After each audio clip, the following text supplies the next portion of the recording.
Hello नमस्कार मेरे प्यारे मित्रों। मैं मुकेश पवार। आज हम अगला टॉपिक है जो हमारा है विशेषण, उसका हम अध्ययन करेंगे। तो सबसे पहले जान लेते हैं विशेषण कहते किसे हैं, विशेषण के प्रकार वगैरह अच्छी तरीके से आज हम इसका अध्ययन करेंगे। तो सबसे पहले देखिए आप, विशेषण विशेषण क्या होते हैं?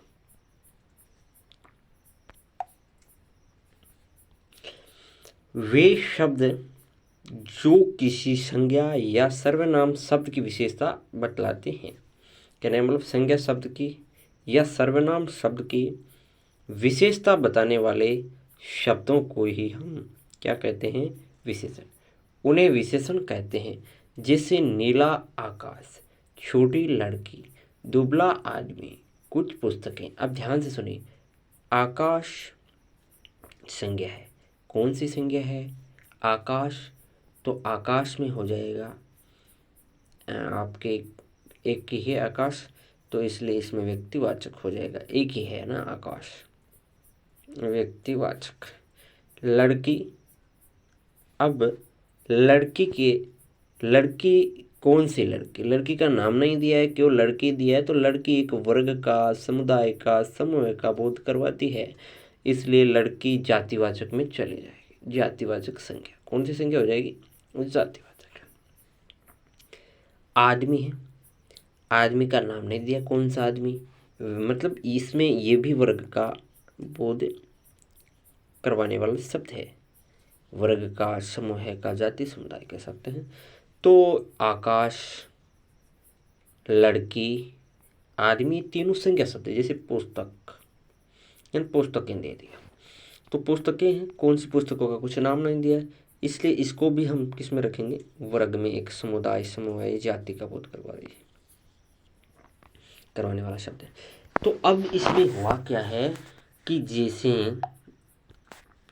यहाँ आकाश संज्ञा शब्द है, आकाश कैसा है? नीला। तो नीला जो शब्द है आकाश की विशेषता बता रहा है। लड़की जो संज्ञा शब्द है उसकी विशेषता बताने वाला शब्द है छोटी। लड़की कैसी? छोटी, एक विशेषता हो गई लड़की की। आदमी कैसा है?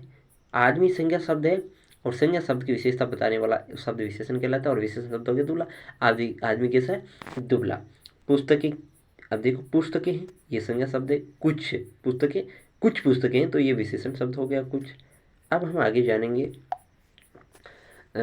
देखिए यहाँ पर वापस बताया भी गया है कि जैसे नीला है, छोटी है, दुबला, कुछ, ये शब्द विशेषण है। जो जैसे मान लो नीला आकाश के लिए प्रयुक्त हो गया, और नीला आकाश के लिए प्रयुक्त हो गया, छोटी लड़की के लिए प्रयुक्त हो गया, दुबला आदमी के लिए प्रयुक्त हो गया, और कुछ पुस्तक के लिए प्रयुक्त हो गया। ये विशेषण शब्द इस प्रकार से विशेषता बता रहे हैं, बोध कराते हैं। आगे चलते हैं।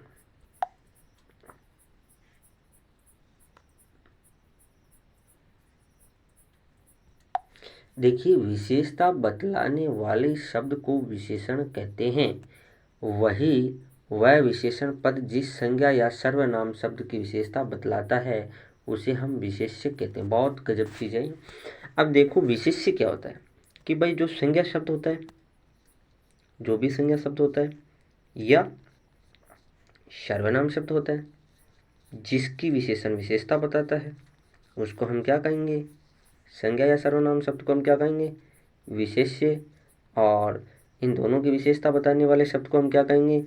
विशेषण। क्या कहेंगे? विशेषण। तो आपको ध्यान रखना है विशेष्य क्या है और विशेषण क्या है, ये दोनों जाना जरूरी है।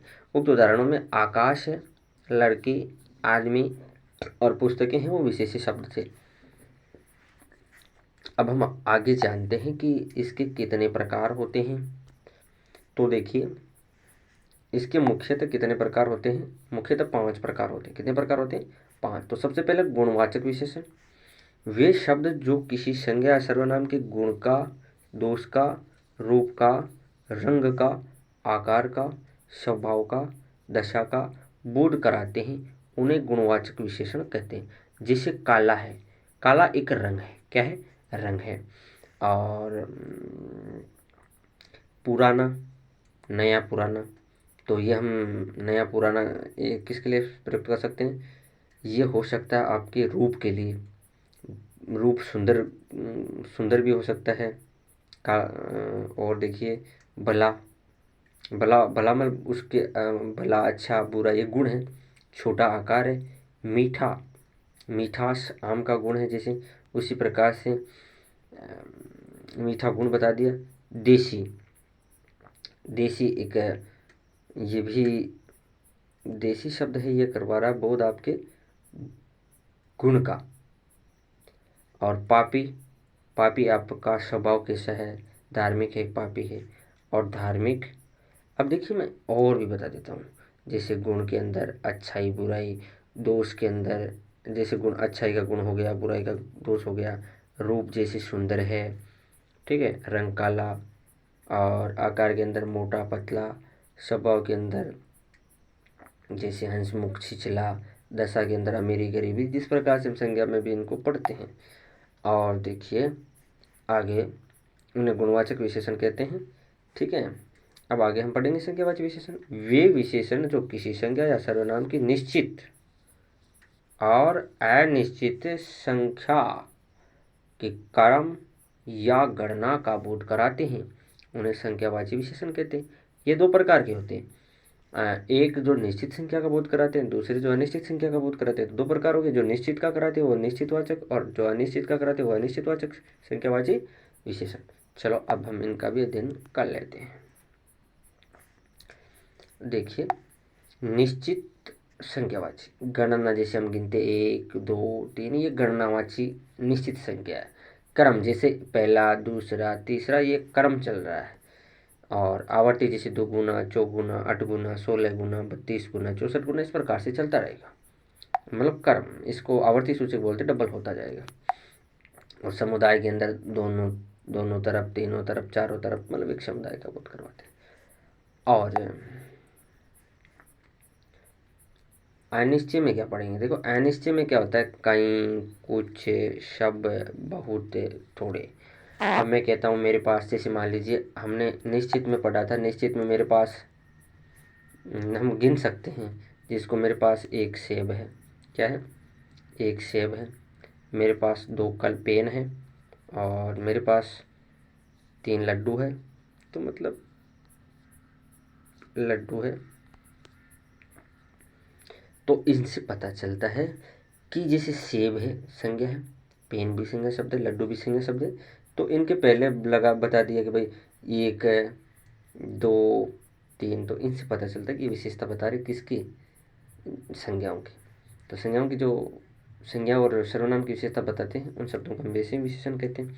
चलो आगे देख लेते हैं। तो जैसे क्रम, पहला दूसरा, अब जैसे मान लो कह दिया जाता है कि राम का स्थान आगे से पहला है, राम का स्थान आगे से पहला है, राम पहली पंक्ति में लगा हुआ था, क्रम दूसरा, तो ये क्रम के लिए प्रयुक्त होते हैं।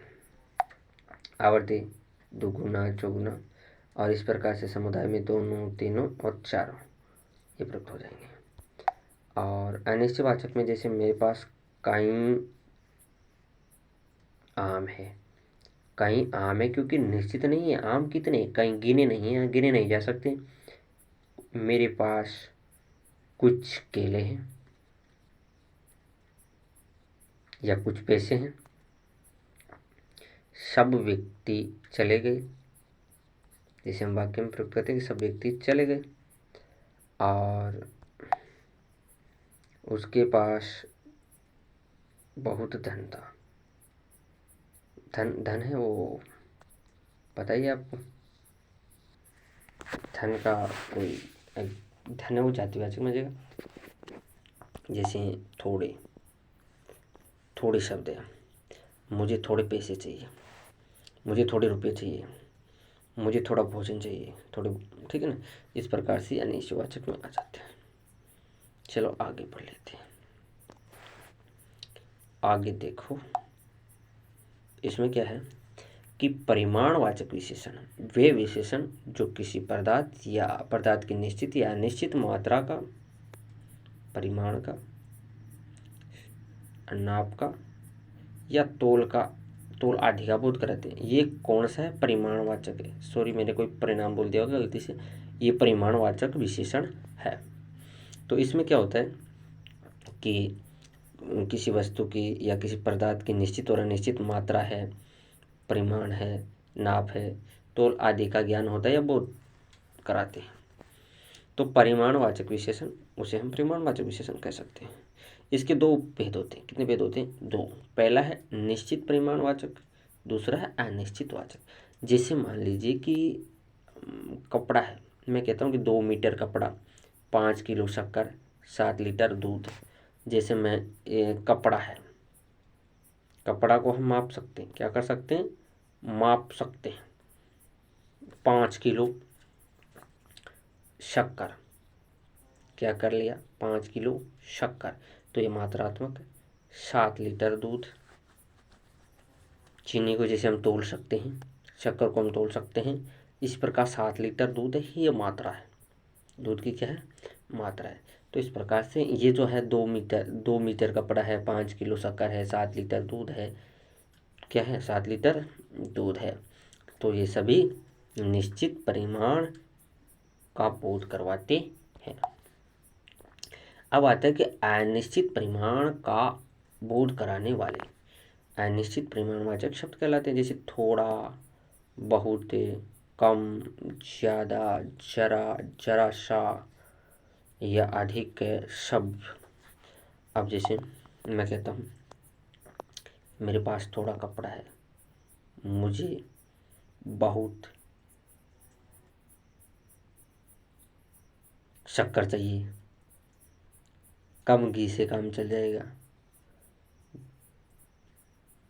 ज़्यादा तेल मत डालो, अधिक, जरा सा। इस प्रकार से इनको प्रयोग कर सकते हो आप।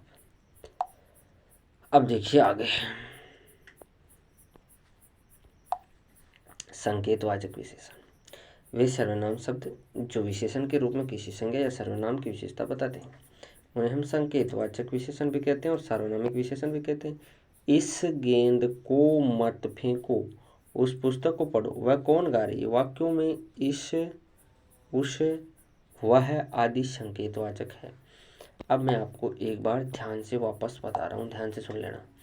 इसमें क्या है कि संकेत किए जाते, क्या किए जाते? संकेत। जैसे मान लीजिए, और कोई भी संज्ञा या सर्वनाम की विशेषता बताते हैं। अब इसमें होता क्या है कि देखो, इस शब्द और उस शब्द, वह शब्द, ये जो है, जैसे मैं अंगुली से इशारा करके कहता हूँ, मैं अंगुली से इशारा करके कहता हूँ कि इस गेंद को मत फेंको, तो संकेत किया ना मैंने गेंद की ओर, गेंद को नहीं फेंकने के लिए कहा है। मैं कहता हूँ अंगुली से इशारा करके उस पुस्तक को पढ़ो, उस पुस्तक को पढ़ो। मैं और इशारा करके कहता हूँ, संकेत करके कहता हूँ कि वह कौन गा रही है। तो इस वाक्य में इस, उस, वह जो शब्द है वो संकेतवाचक विशेषण के, ठीक है। इसी प्रकार से आगे ले लेते हैं हम। देखिए, व्यक्तिवाचक विशेषण। वे विशेषण जो व्यक्तिवाचक संज्ञाओं से बनकर अन्य संज्ञा या सर्वनाम की विशेषता बताते हैं। बहुत ही अच्छा है, बहुत ही सरल है। कि इसमें होता है कि व्यक्तिवाचक संज्ञाओं से बनकर किसी अन्य संज्ञा या सर्वनाम की विशेषता बता देता है, वो व्यक्तिवाचक विशेषण होता है।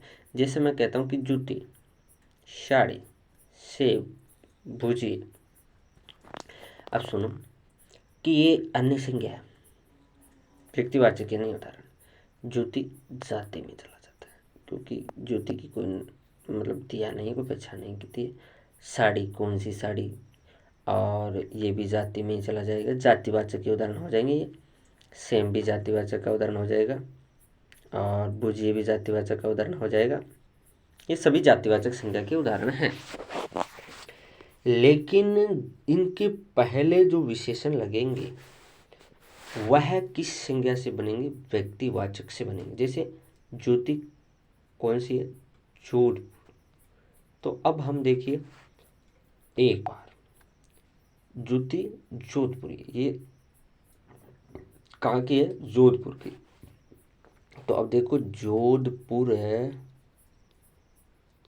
जो शब्द है वो संज्ञा है, और कौन सी संज्ञा है? व्यक्तिवाचक संज्ञा है।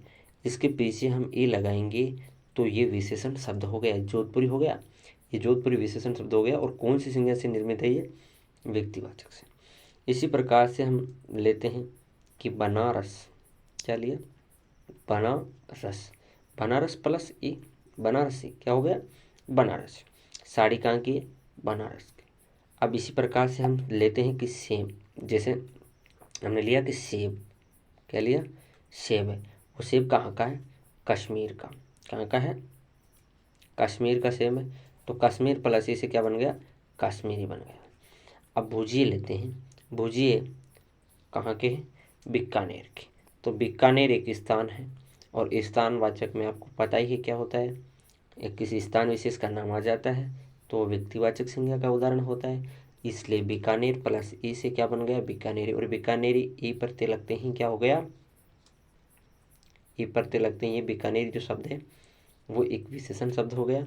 तो उक्त वाक्यों में हम पढ़ रहे हैं कि यहाँ पर देखिए जोधपुरी, बनारसी, कश्मीरी, बीकानेरी ये सभी व्यक्तिवाचक विशेषण है। क्यों है, क्योंकि ये सभी व्यक्तिवाचक संज्ञाओं से बनते हैं और अन्य संज्ञा या सर्वनाम की विशेषता बताते हैं, तो बिना हम व्यक्तिवाचक विशेषण कहते हैं। अब देखिए आगे,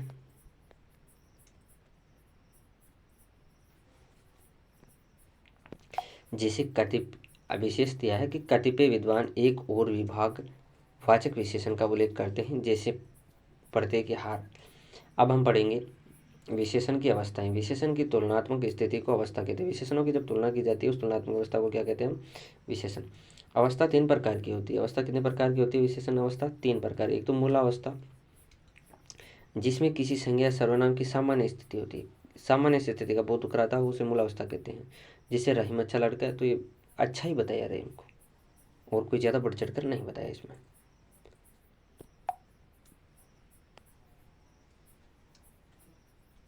और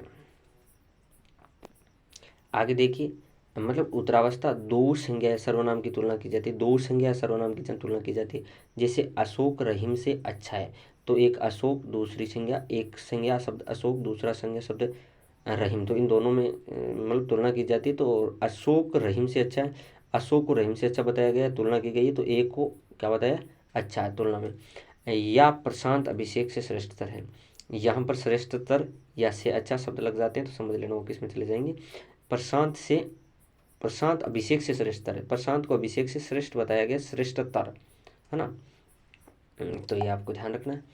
इसी प्रकार से आगे जिसमें उत्तम अवस्था पर लेते हैं,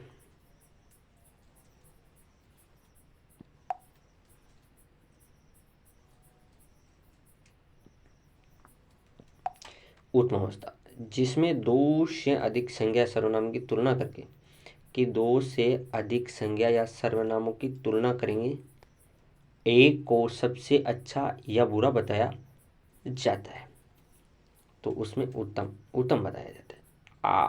अकबर है वो सबसे अच्छा है, अकबर सबसे अच्छा है, सबसे मतलब एक को ही सबसे क्या, सबसे उत्तम बता दिया। रजिया कक्षा में श्रेष्ठतम है, सबसे अच्छा या श्रेष्ठतम, तो ये इसमें आएंगे आपकी उत्तम अवस्था। अब आप अवस्था परिवर्तन वाला देख लीजिए। मूला अवस्था के शब्दों में तर क्या लगेगा, तर, तथा तम प्रत्यय लगाकर शब्द के पूर्व से अधिक या सबसे अधिक शब्दों का प्रयोग करके उत्तरावस्था उत्तम में प्रयुक्त किया जाता है। जैसे देखिए, आप ध्यान से देखिए, यहाँ पर उच्च मूल अवस्था में है और यहाँ पर उत्तरा पढ़ रहे हैं, क्या पढ़ रहे हैं, उत्तरा पढ़ रहे हैं। तो यहाँ पर त्रय आ रहा है ना बीच में, त्रय, और यहाँ पर तमय आ रहा है, क्या आ रहा है, उत्तम अवस्था में तम आ रहा है। जैसे ऊंच, ऊंचतर, ऊंचतम, श्रेष्ठ, श्रेष्ठतर, श्रेष्ठतम, तीव्र, तीव्रतर, तीव्र, और तीव्रतर, तीव्रतम, अच्छा से अच्छा, सबसे अच्छा, ऊंचा से अधिक ऊंचा, सबसे ऊंचा। तो इसमें क्या है, अगर मूल अवस्था में कोई शब्द आता है तो वो मूल शब्द ही होता है, और अगर उत्तरावस्था में आपको थोड़ा सा याद रखना है, और याद किस प्रकार से रखना है कि यहाँ पर देखो त्रय, उत्रय, त्रय लगा हुआ है, तो उच्चतर है, तर लगा दो सभी के बीच, मूल अवस्था वाले शब्दों के बीच में अगर तर लगता है तो उत्तरावस्था का होता है। बहुत सीधी पहचान करने का तरीका। और अच्छा है तो से या से अधिक अच्छा लगेगा। अगर अच्छा है तो देखो यहाँ पर से या से अधिक अच्छा ये लग जाएगा। और उत्तम अवस्था में देखो तमा लगा हुआ है ना, तो यहाँ पे ऊंचे तमा लगा दो, श्रेष्ठ तमा लगा दो, तीव्र तम लगा दो। और सबसे इसमें थोड़ा और ध्यान रखना है, इसमें श आएगा या से अधिक आएगा, इसमें सबसे बताया जाएगा, श्रेष्ठतम, सबसे श्रेष्ठतम बताया जाएगा। जैसे विशेषणों की रचना संज्ञा के द्वारा, सर्वनाम के द्वारा, क्रिया के द्वारा, अभी शब्दों के साथ प्रत्यय के मेल से विशेषण पद बन जाता है। जैसे मान लीजिए हम यहाँ पढ़ रहे हैं कि प्यार जो शब्द है वो संज्ञा है, और प्यार से क्या बना, प्यारा। ठीक है। समाज प्लस एक सामाजिक, पुष्प प्लस एक पुष्पित, श्रवण प्लस एम श्रवणिम, जयपुर प्लस ई जयपुरी, धन प्लस ई धनी, भारत प्लस ई भारत प्लस ई भारतीय, रंग प्लस इला रंगीला, श्रद्धा प्लस आलू श्रद्धालु, चाचा प्लस एरा चचेरा, विष प्लस एला विशेला, बुद्धि प्लस मान बुद्धिमान, गुण प्लस वान गुणवान, दूर प्लस अस्त दुरस्त हो जाएगा। तो इसमें देखो किस प्रकार से हम बनाते हैं, कुछ शब्द जो जटिल है, जैसे प्यारे प्लस ए, तो ए और ए के मिलने से आ बन सकता है प्यारा। क्या बन गया, प्यारा। इसी प्रकार से जैसे ये जो है सामाजिक, समाज प्लस एक, क्या समाज प्लस एक से क्या बन गया, सामाजिक। और पुष्प, पुष्पित का बनाते हैं, पुष्प प्लस इत, पुष्पित हो गया। और जैसे सवर्ण, सवर्ण प्लस एम श्रवण, मतलब ये ई की जो मात्रा है छोटी किसके ऊपर चली जाएगी, ये अणे के ऊपर चली जाएगी जब संधि बनाएंगे तो। इसी प्रकार से जैसे जयपुर है, जयपुर प्लस ए से जयपुरी, धन प्लस ए से धनी, भारत प्लस ए से भारतीय, आप बना सकते हो। और जैसे मान लीजिए हम बना रहे हैं सर्वनाम से विशेषण, ये से ऐसा, जो से जैसा, में से मेरा, तुम से तुम्हारा, वैसे वैसा, कौन से कैसा, ये याद रखना पड़ेगा आपको। भागना से भगोड़ा, लड़ना से लड़ाकू, लूटना से लुटेरा है, मतलब ये जो भगोड़ा शब्द है, लड़ाकू शब्द है, लुटेरा शब्द है, ये विशेषण शब्द है। और इनमें कौन सी क्रिया प्रयुक्त हुई है, तो घोड़ा भागना से बनी, लड़ाकू लड़ना से बनी, और लुटेरा लूटना से बनी। ठीक है। इसी प्रकार से अगला है, तो अगला जो शब्द है वो विशेषण शब्द है। तो आगे जो अव्यय शब्द है जिसको हम क्रिया विशेषण कहते हैं, क्रिया विशेषण अव्यय है और उसका स्थानवाचक है ना क्रिया विशेषण का, ये आगे है क्रिया विशेषण से सब संबंधित है। और आपको पता है क्रिया विशेषण वैसे ही अव्यय होता है, क्रिया विशेषण अव्यय। और क्रिया विशेषण के कौन से क्रिया विशेषण विचार होते हैं, तो इसमें पहला है स्थानवाचक। कौन सा है, स्थानवाचक। उस स्थानवाचक से, क्योंकि आगे पीछे, दूर, पास, आसपास, नज़दीक, ये सभी स्थानवाचक के लिए प्रयुक्त होते हैं। पीछे, इसी प्रकार से हम देखो आगे और ले सकते हैं, जैसे पीछे, पिछला, बाहर, बाहरी, ये सभी स्थानवाचक है। और स्थानवाचक क्रिया विशेषण है, और क्रिया विशेषण आपको वैसे ही पता है कि अव्यय है, अव्यय से बने हुए विशेषण है। अगला, पिछला और बाहरी ये विशेषण शब्द है, और ये किससे बने हैं, क्रिया विशेषण शब्दों से। और क्रिया विशेषण के कौन से प्रकार से, स्थानवाचक क्रिया विशेषण से। ठीक है, चलो तो नमस्कार मेरे प्यारे मित्रों, आज हम इतना ही पढ़ेंगे। अगला कल हमारा टॉपिक होगा क्रिया, जिसका हम फिर से अध्ययन करेंगे।